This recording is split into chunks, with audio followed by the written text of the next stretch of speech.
When he was perspiring, the sweat was like blood. It was blood. The minute capillaries had ruptured. He was in such extreme duress that blood was dripping from his brow. Sometimes Jesus would pray standing. Sometimes Jesus would lift his face to heaven to pray. Sometimes Jesus would kneel and pray. But in Gethsemane, he fell on his face. Can you imagine what he must have looked like when Judas led that group into the garden? Can you see him?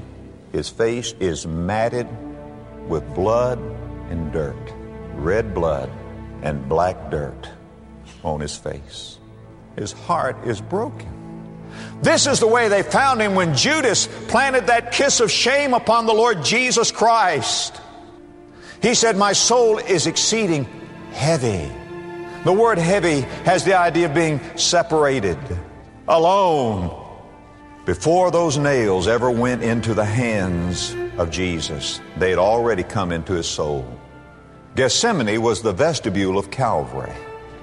The victory really was won in Gethsemane, not on Calvary. It was paid for at Calvary. It was won in Gethsemane. Jesus, knowing what he would go through. It is said that Nero had 40 men in his army.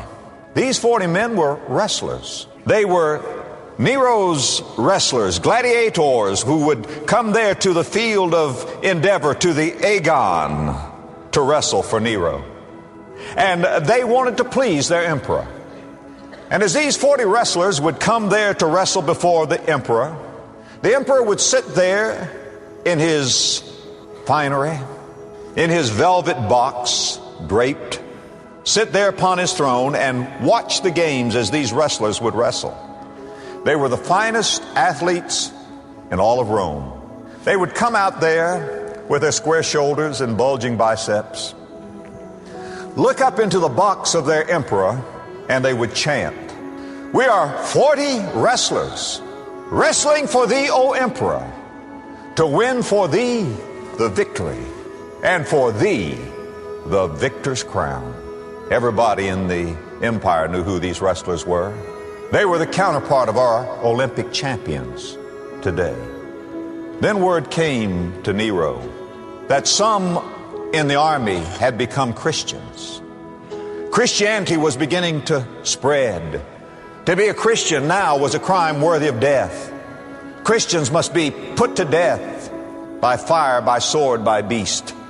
And so Nero sent out a word to his commander-in-chief, Vespasian, and said, "You need to go through the ranks of your troops.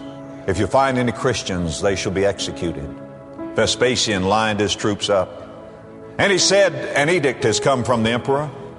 Should there be any Christians, I'm going to ask you to confess to being Christians. And I'm told that a Christian will never deny that he's a Christian.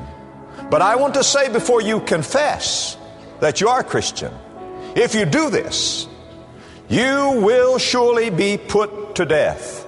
Then Vespasian said, "Are there any Christians?"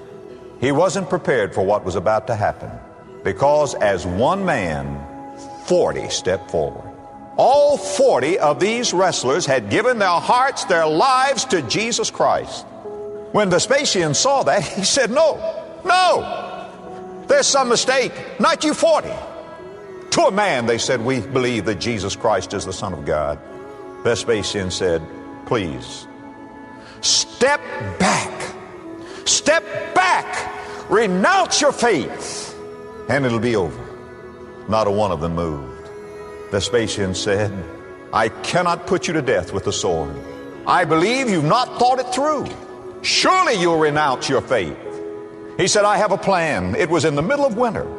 Vespasian built a fire on a frozen lake, a big roaring fire.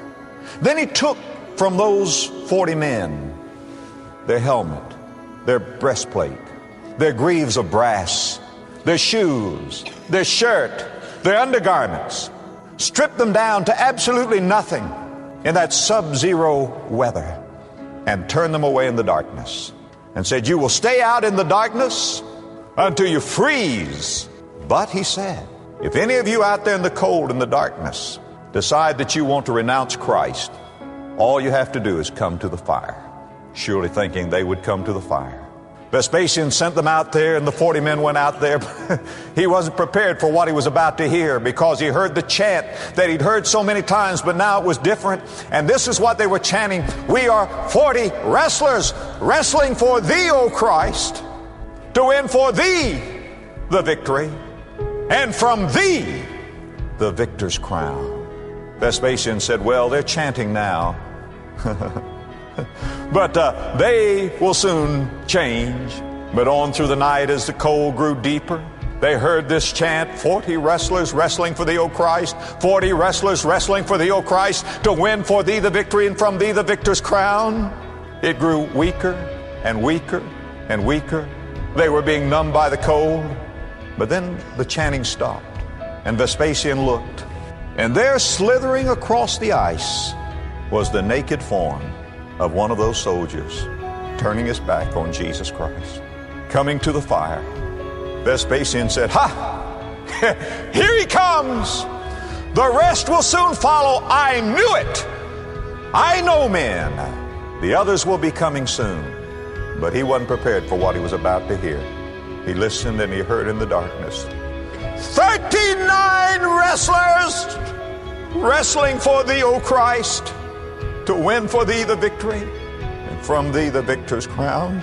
When Vespasian heard that, and he looked at the miserable form before him slithering on the ice, according to the story, the way I heard it, Vespasian took from his head his helmet, took from his chest his armor, took from his back his shirt, from his feet his shoes, and ran toward the 39, saying, 40 wrestlers wrestling for thee, O Christ, to win for thee the victory, and from thee the victor's crown. Jesus wrestled for me. I want to wrestle for him. Don't you? Am I a soldier of the cross? I want to be. As I look at dark Gethsemane, I'll tell you the two things that it tells me. Number one, I want to hate sin, and number two, I want to love Jesus Christ. And so should every one of us.